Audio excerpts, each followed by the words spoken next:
Bonjour, nous sommes aujourd'hui avec le docteur Thierry Torsat et nous allons parler de la liposuction. Alors le docteur Thierry Torsat exerce à Paris dans le 16e arrondissement. Il est chirurgien plasticien et fait partie des 700 chirurgiens qualifiés en chirurgie esthétique, plastique et reconstructrice par le Conseil de l'Ordre des médecins. C'est un ancien interne des hôpitaux de Paris, ancien chef de clinique à la faculté.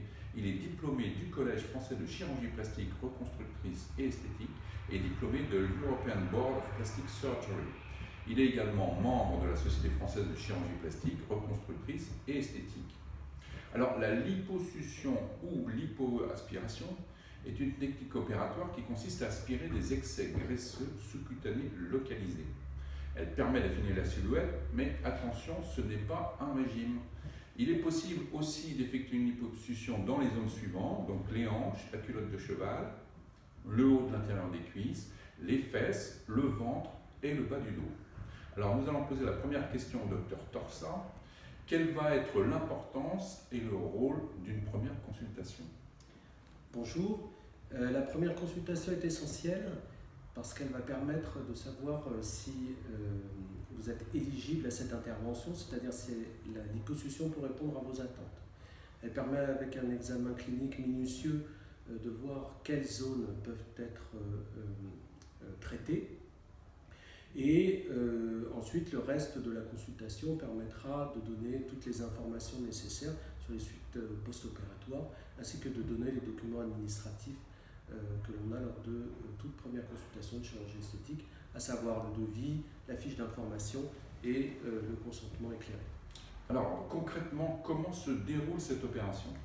Alors, le principe de cette intervention est simple. Il s'agit par une petite incision qui fait 3 mm d'introduire une canule qui est un petit tuyau dont le bout est mousse, c'est-à-dire non tranchant, et qui va permettre par un phénomène d'aspiration d'aller aspirer la graisse de façon sélective sans traumatiser de façon importante les tissus.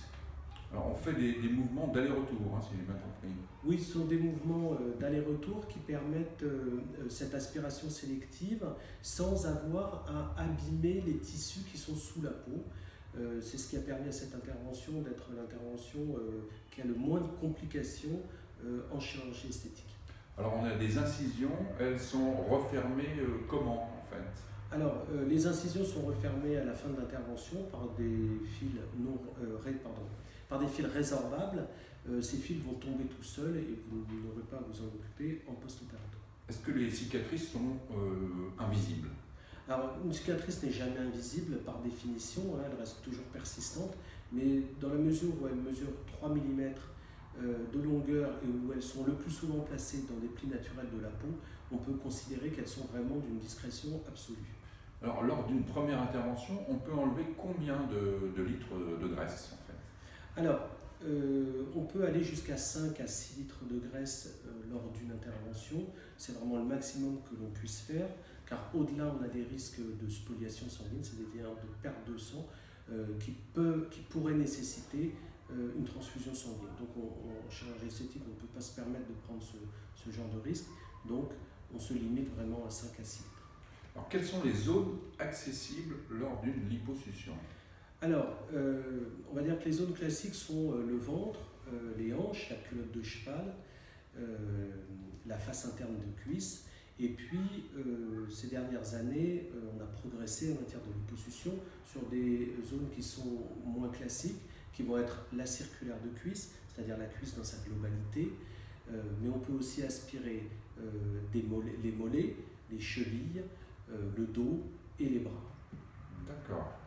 Ce sera une intervention sous anesthésie générale ou sous anesthésie locale? Alors, tout dépend de l'importance de la liposuction.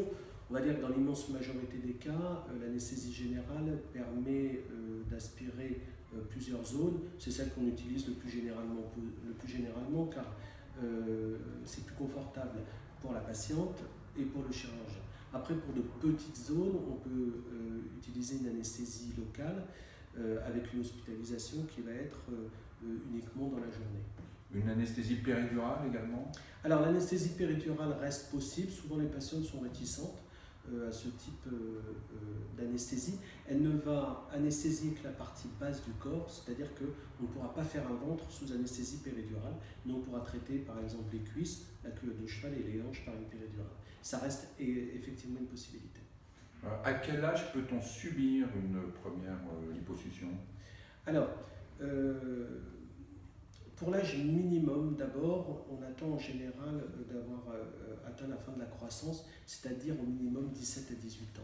Il faut aussi avoir dans ces jeunes âges la maturité psychologique nécessaire pour comprendre les enjeux et les résultats de cette intervention.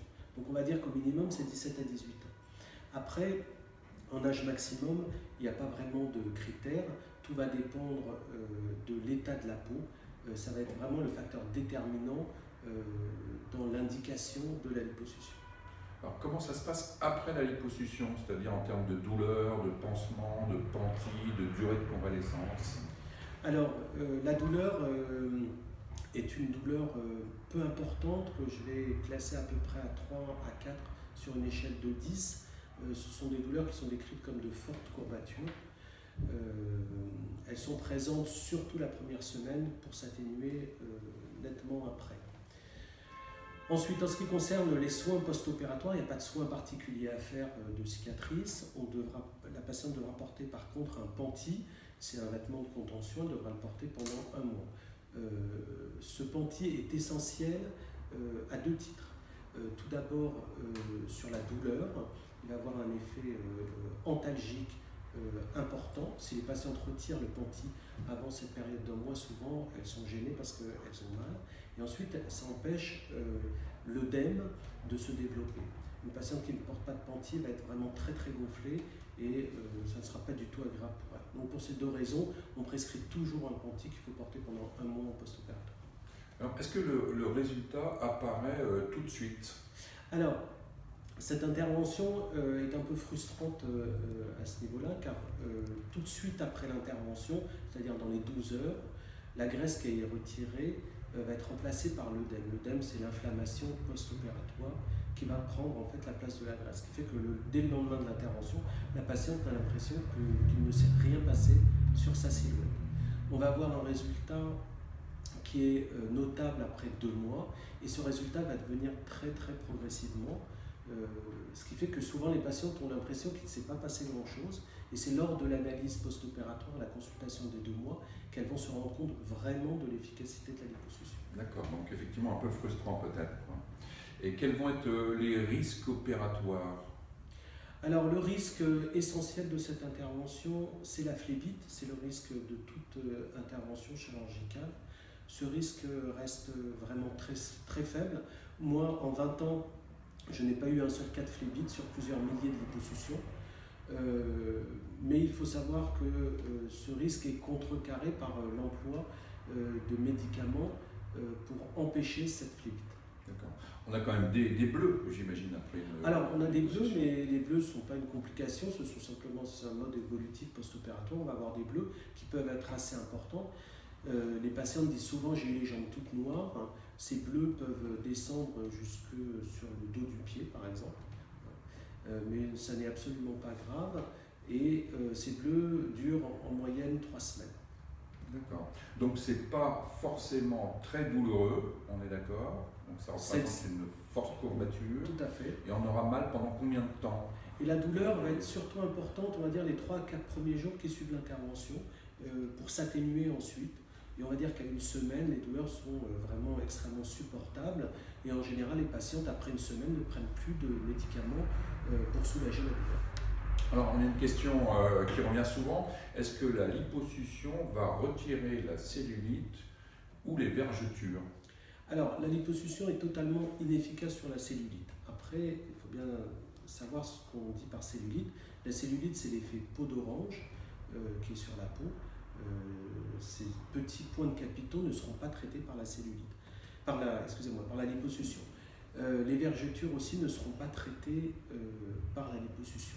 Donc il faut savoir que lorsqu'on a ces phénomènes de cellulite ou de vergeture, la liposuction sera totalement inefficace. Alors, est-ce qu'il est possible de faire une liposuction uniquement des bras et du ventre? et éventuellement de rajouter cette graisse dans les seins pour une augmentation mammaire?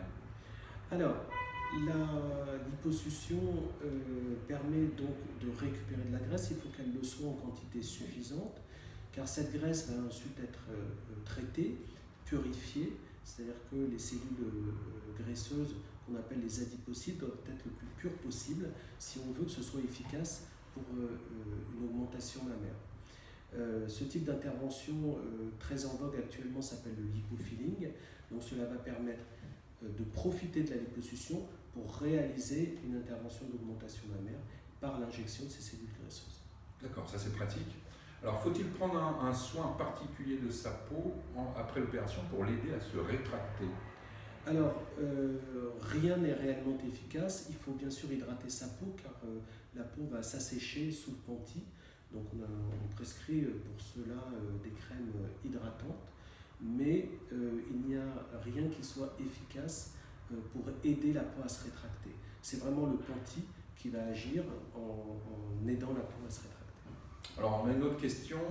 J'ai entendu dire qu'il existait de bonnes et de mauvaises graisses. Est-ce que la liposuction permet de faire la différence entre ces graisses et donc de n'aspirer que les mauvaises? Alors c'est une bonne question, mais dans la pratique il n'y a que des mauvaises graisses. On va dire que la liposuction à l'origine a permis de retirer les graisses génétiquement déterminées, c'est-à-dire ces graisses qui apparaissent après la puberté, qui vont concerner par exemple les hanches ou la culotte de cheval, le plus souvent chez la femme. Mais elle permet aussi d'accéder aux graisses plus diffuses sur la totalité du corps, comme sur le ventre, la taille, le dos, etc. Enfin, donc vaut-il mieux attendre les grossesses avant d'envisager une liposuction? Alors, ça n'a aucune espèce d'importance pour la liposuction. Ce qui est essentiel de savoir, c'est que si vous réalisez une liposuction et vous envisagez une grossesse 1 ou 2 ans après, il faudra faire très attention de ne pas prendre plus de 10 à 12 kg au cours de la grossesse, car si vous ne prenez que 10 kg, ce qui est conseillé par les gynécologues, votre résultat de liposuction ne sera pas altéré. Donc on peut tout à fait envisager cette intervention avant une grossesse. Alors chez nous, c'est toujours délicat de parler de prix, mais est-ce qu'on peut avoir une fourchette de prix, une estimation pour ce type de procédure? Alors oui, bien sûr, ça n'est pas tabou, les prix, il faut en parler. Alors pour une liposuction, on va dire qu'une liposuction concernant une petite partie du corps sous anesthésie locale va coûter aux environs de 2 500 €, et ensuite ça peut aller jusqu'à 4 500 € TTC pour une intervention qui va être beaucoup plus importante. On va dire donc une fourchette entre 2 500 et 4 500 €. D'accord. Et ça se fait en une fois ou en plusieurs fois, donc plusieurs interventions? On revient vous voir? Alors, la liposuction, quand elle est bien faite, en général, on n'a pas à y revenir, les résultats sont définitifs. C'est-à-dire que malgré une prise de poids, une culotte de cheval qui a été traitée ne reviendra pas. La graisse peut revenir de façon plus diffuse sur la totalité de la silhouette, mais on ne retrouvera pas une culotte de cheval qui a été aspirée. Ah, c'est intéressant ça. Donc, dernière question, est-ce qu'il y a des limites de poids pour être candidat à la liposuction? Alors, aucune limite de poids, le poids n'est absolument pas un critère. On peut être très mince et avoir une culotte de cheval très localisée, mais très gênante, comme on peut être en surpoids importante et avoir plusieurs localisations. Donc il n'y a pas de limite de poids, ni dans un sens, ni dans un autre.